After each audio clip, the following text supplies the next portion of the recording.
90'lı yılların başında polis Moskova bölgesinde birbiri ardına cesetler bulmaya başlamıştı. Bulunan kurbanların pek fazla ortak noktası yoktu. Yaşlı kadınlar, çocuklar ve yetişkin erkeklerden oluşan bu cesetlerin çoğu cinsel saldırıya uğramıştı. Ve tüm bunların arkasında bir zamanlar oldukça naif olan fakat yaşadığı olaylar sonucunda bambaşka birine dönüşen dev gibi bir adam vardı. Sergey Raykovski. Videoya geçmeden önce hoşunuza giderse videoyu beğenmeyi ve bu tarz videoların devamı için kanalıma abone olmayı unutmayın.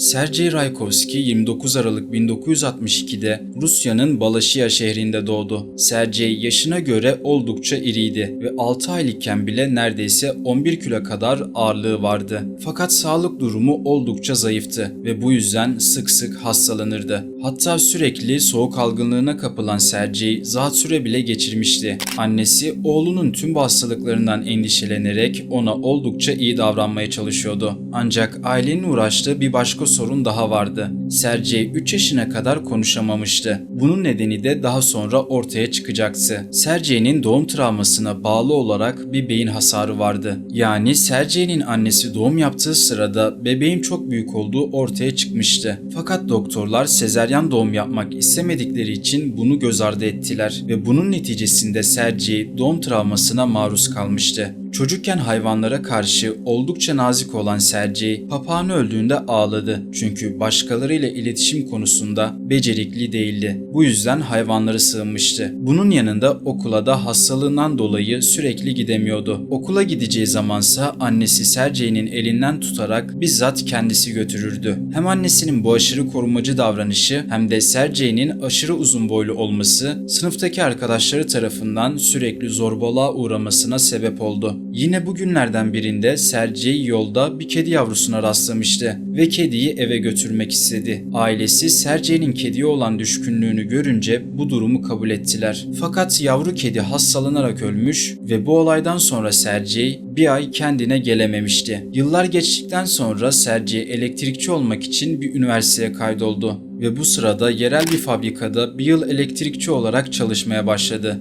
Fakat daha sonrasında çalışmayı bırakarak farklı ek iş arayışlarına girdi. Yine de çoğunlukla ailesine bel bağlıyor ve onların emekli maaşıyla geçiniyordu. Sergey'nin aşk hayatı da pek yolunda gitmiyordu. Genç bir kızla randevulaşmaya başlayan Sergey, olumsuz ve kaba davranışlarından dolayı reddedilmişti. Sergey'nin durduk yere agresif davranmasından dolayı kız onunla sakin yerlere gitmiyordu ve bu ilişki en kısa zamanda bitirdi. Tüm bu başarısızlıkların ardından Sergey'nin ruhu muhtemelen kötü etkilenmişti. Ancak etrafındaki insanların olumlu tavrına rağmen Sergey'nin iletişim becerisindeki zayıflığı onun yalnız kalmasına sebep oluyordu.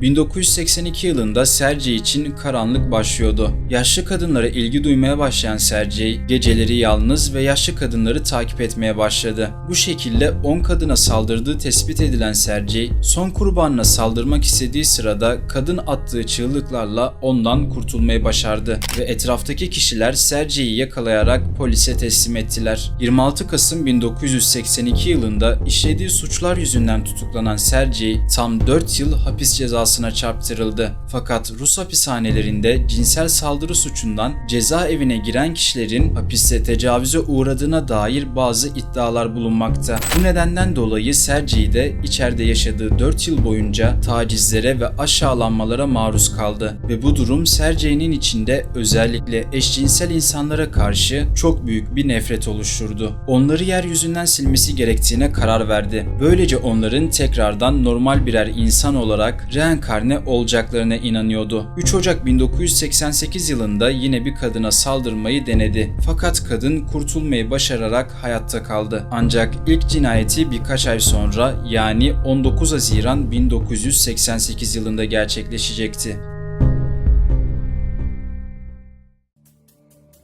Sergey Moskova'da Anatoly Vilkin adında bir adamla tanışmıştı. Evli ve çocukları olan bu adam Sergey'e para karşılığında birlikte olmak için bir teklif sunmuştu. Sergey para ödemeye kabul ederek adamla anlaştı. Ertesi gün Bitzer Park yakınlarında buluşmak için sözleştiler. Adamın burada bulunan bir kır evi vardı. Fakat Sergey daha buraya varmayı bile beklemeden yanında bulan tornavidayla adama saldırmaya başladı. Adamın gizli gay olduğunu bilen Sergey cesedi çıplak bir şekilde ağacın kenarına bıraktı. Böylece adamın cinsel kimliğinin açığa çıkmasını istiyordu. Bu olaydan sonra Temmuz ayında Sergey tekrardan yaşlı kadınları avlamaya başladı. Yaşlı kadınları takip etmeye başlayan Sergey bir ormanın yakınlarında yaşlı Claudio Koklava ile karşılaştı ve yine tornavidayla kadını 14 kez bıçakladıktan sonra savaş gazisi belgesini ve 45 rubleyi alarak olay yerinden kaçtı. Fakat şaşırtıcı bir şekilde yaşlı kadın bu olaydan kurtuldu ve bir komşusu tarafından bulunarak hastaneye haber edildi. Yine de hastaneye vardıktan birkaç gün sonra hayatını kaybetti. Sergey yine çok yakın zamanlarda yaşlı bir kadını daha ormanlık alanda öldürdü. 1989 yılının Ocak ayındaysa 16 yaşındaki bir çocuk kayak yapmak için parka doğru yola koyulmuştu. Fakat kayayla parka doğru yol aldığı sırada yoldan geçen birine çarparak kaza yaptı ve çocuğun çarptığı kişi Sergey Raykovski'ydi. Çocuk kendisinden özür dilemediği için Sergey bu duruma çok sinirlendi ve çocuğu kovalamaya başladı. Nihayet yakalamayı başardıktan sonra ise çocuğu bir atkıyla boğdu ve cesedi saklama gereği bile duymadan olduğu yerde bıraktı. Kayak takımını ise eline alarak başka bir yere doğru attı. Çocuğun cesedini ise kendisini aramaya çıkan babası bulacaktı.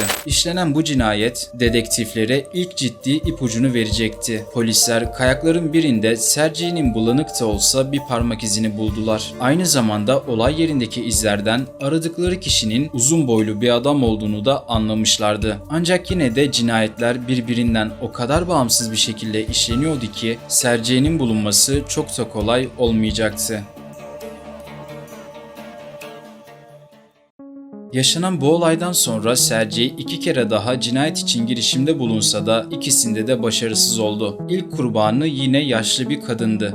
Fakat kadın o kadar kalın giyinmişti ki Sergey'nin vermiş olduğu yaralardan bu sayede kurtulabildi. Diğer kurbansa Sergey kendisine saldıracağı sırada parmağını ısırarak kaçmayı başardı. Sergey bu psikopatça eğiliminin yanı sıra roman yazmaya da ilgi duyuyordu. Hatta kendi yazmış olduğu ancak tamamlayamadığı bir romanı vardı. Starfall adındaki bu roman uzayda seyahat eden ve alev püskürtücüsünü kullanarak farklı suçluları ve korsanları ortadan kaldıran büyük bir komutanın hikayesini anlatıyordu. Bu hayal ürünü büyük komutan tarafından yapılan infazları anlatmaktan zevk aldığı oldukça açıktı.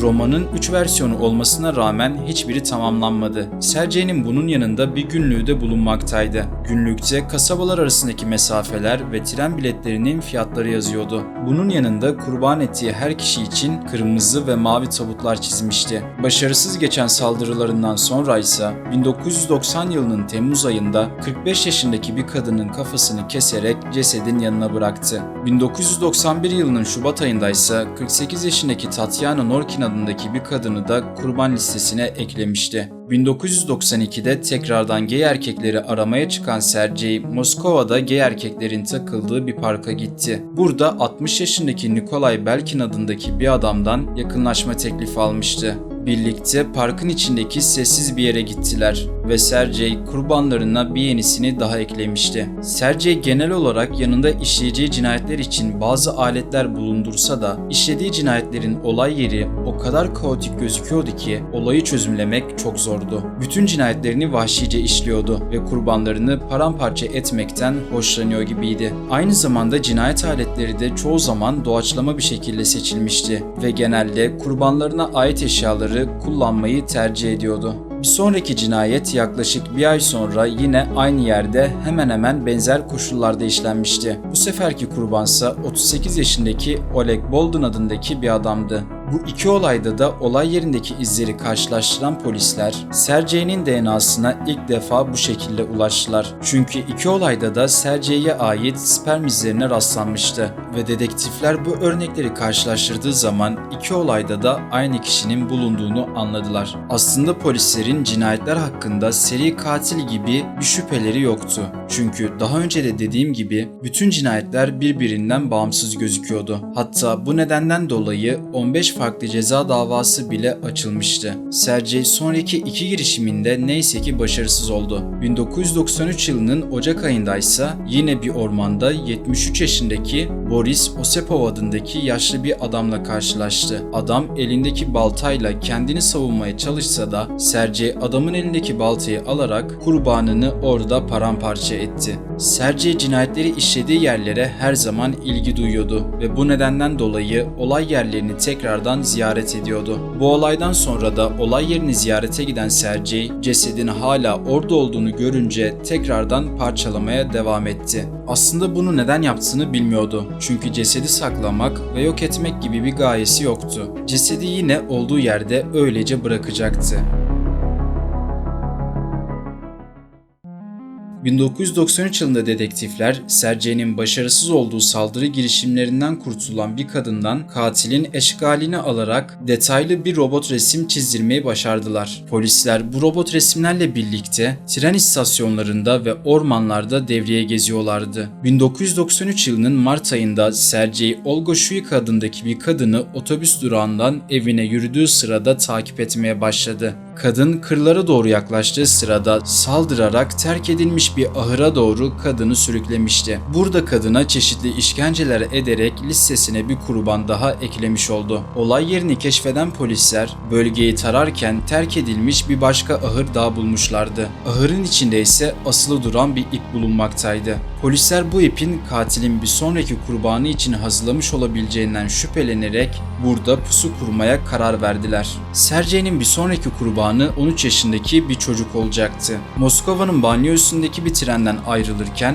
yanlışlıkla yere cüzdanını düşüren Sergey bu sırada bir çocuğun kendisine doğru cüzdanını uzattığını gördü. Çocukla küçük bir konuşmanın ardından Sergey çocuğun güvenini kazanabilmeyi başardı ve çocuğu ormana kadar muhabbete tuttuktan sonra yine korkunç bir cinayete daha imza attı. Cesedi parçaladıktan sonra bazı parçalarını çocuğun okul kitaplarıyla birlikte ateşe verdi. Bu olaydan sonra tekrar ava çıkan Sergey yine bir tren istasyonunun yakınlarında 62 yaşındaki bir kadını gözüne kestirmişti. Fakat kadın takip edildiğini anlayarak biber gazını kullanmaya çalıştı. Ancak Sergey'e engel olamadı ve böylece Sergey son cinayetini de yine bir bıçakla işlemiş olacaktı. Fakat Sergey bu sefer diğer cinayetlerinden farklı olarak kadının bacağına "Çeçenya'dan merhaba" yazılı bir not bırakmıştı. Neden cinayet işlediğini bilmese de ilk defa bir suçu başkasına atmak istemişti. Böylece polisler bu cinayetin Çeçen bir suçlu tarafından işlendiğini düşüneceklerdi. Ancak bu Sergey'nin bir ceset üzerinde plan yaptığı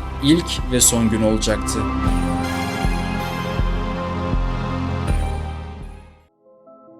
Olaydan sonra Sergey ipi hazırlamış olduğu ahıra geri dönmeye karar verdi. Yani polisler yanılmamışlardı. Sergey bu terk edilmiş ahırları kullanıyor ve tuzaklar kuruyordu. Sergey ahıra vardığında polisler pusu kurmuş bir halde onu bekliyorlardı ve Sergey'nin yaklaştığını gördükleri sırada memurlardan birisi sigara isteme bahanesiyle ona doğru yaklaştı. Fakat Sergey bir gariplik olduğunu fark ederek hızlı bir şekilde koşmaya başladı. Nihayetinde polisler tarafından yakalanan Sergey Raykovski 1.98 boyunda 136 kilo ağırlığında dev bir adamdı ve bu yüzden polisler onu kelepçeleyemedikleri için silahlarını çıkarmak zorunda kaldılar. Sergey bu sırada sadece bir cinayetini itiraf etse de ertesi gün dedektifler onu 13 yaşındaki çocuğu öldürdüğü olay yerine götürdüklerinde her şeyi itiraf etmeye başladı ve sorgu sırasında hiçbir suçluluk duygusu da göstermemişti. Kurbanların cesetlerinin bulunduğu olay yerlerindeki fotoğraflar kendisine gösterildiği zamansa yüzündeki keyfi saklayamadı. Hatta tutuklandığı sırada özel olarak kurbanlarından birinin fotoğrafını görmek istemişti. Sergey cinayetlerinin sebebi olarak kafasının bulanıklaştığını ve kendisine engel olamadığını söyleyerek açıklıyordu. Fakat farklı cinsel ve psikiyatrik sapmalarına rağmen akıl sağlığı yerinde kabul edildi. 1995 yılında yargılanmaya uygun bulundu ve kimi kaynaklara göre kanıtlanmış 18 cinayet için idam cezası istendi. Farklı kaynaklarda bu sayının 22 olduğu söylense de çok daha fazla olma ihtimali bile var. Sergey idam haberini duyduktan sonra bu duruma çok sinirlendi ve mahkeme kararını temiz ettirmek için mektuplar yazıp afisleyerek uğraşlar veriyordu. Nihayetinde 1996 yılında Rusya'da idam cezalarına moratorium getirilmişti ve idam cezasının kalkması konuşuluyordu. Avrupa Konseyi üyesi olmak için idam cezasını geçici olarak kaldıran Rusya'nın bu kararı almasından sonra Sergey Raykovski de bundan faydalanarak ömür boyu hapis cezasına çarptırıldı. 2007 yılına kadar maksimum güvenlikli bir cezaevinde tutulan Sergey Raykovski, 2007 yılının Kasım ayında ise tüberküloz ya da daha bilinen adıyla verem hastalığından dolayı öldü.